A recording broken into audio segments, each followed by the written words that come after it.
Today we're going to be talking about what I like to call public perfect people. How's it going, guys? And welcome to another episode of Coffee Talk. My name is Chad and this is the Hopeful Homestead. You're sitting out here right now inside my little tiny cabin on wheels that I've parked at my little campsite here out on my family's property that we're calling the Hopeful Homestead. But in this series of videos, I like to sit out here with a cup of coffee and talk to all the husbands and dads out there about all the difficult things we have to deal with in life and maybe shed some light on a few things that you maybe aren't thinking of yourself. Now, you might be thinking to yourself, what are public perfect people? That's a weird thing to say, right? No, it's a term I have for the type of people you run into in life that just no matter what's going on in the circumstance or the situation or what the connotation of the occasion is, they are determined to make sure that they appear perfect. That not just, I'm not talking about physical appearance, I'm talking about that they make sure that everyone's opinion of them, and they go out of their way to make sure that everyone's opinion of them in their mind is that they are perfect and they've done no wrong and they are just God's gift to creation. Other common ways of saying it is, people who are stuck up, people who are conceited, all of that. For me, the public perfect people term resonates a little bit truer. When they're alone in their home by themselves, they'll be perfectly fine with doing some pretty horrible things or behind the scenes doing whatever they need to be able to advance their cause or cutting corners or whatever. But when it comes to being out in front of everybody, they are chomping at the bit for every opportunity to make sure that everyone views them as being the greatest thing ever and that their life is just perfect and that you should really just be adoring them. And I'm sure you're probably thinking of some people in your life right now that you know of that act that way. And, it can be pretty tiring to deal with people like that. It's virtuous to be down to earth.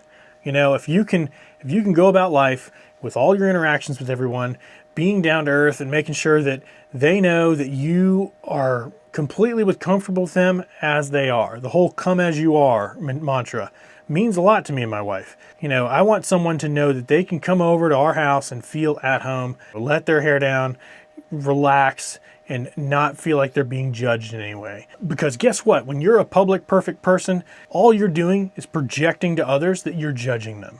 Because everyone who is down to earth knows that no one is perfect.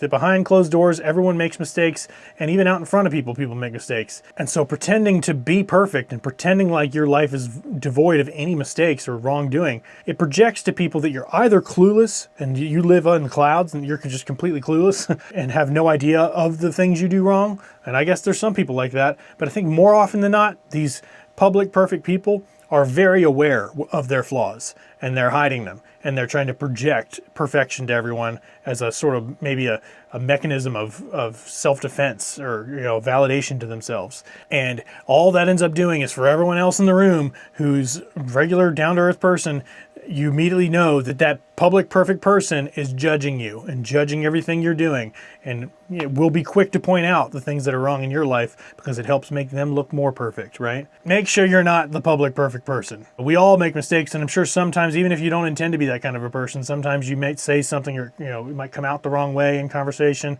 and you might accidentally insult someone or imply something that you didn't mean. Just be cognizant of that, because that's the quickest way to lose credibility in a conversation or in a relationship with someone or a business transaction. Any of those things, if you're conducting yourself without the reality of knowing that you are not a perfect person and you're trying to project that you are, no one's going to actually take you serious. No one, that never works. That never actually delivers an experience that validates you.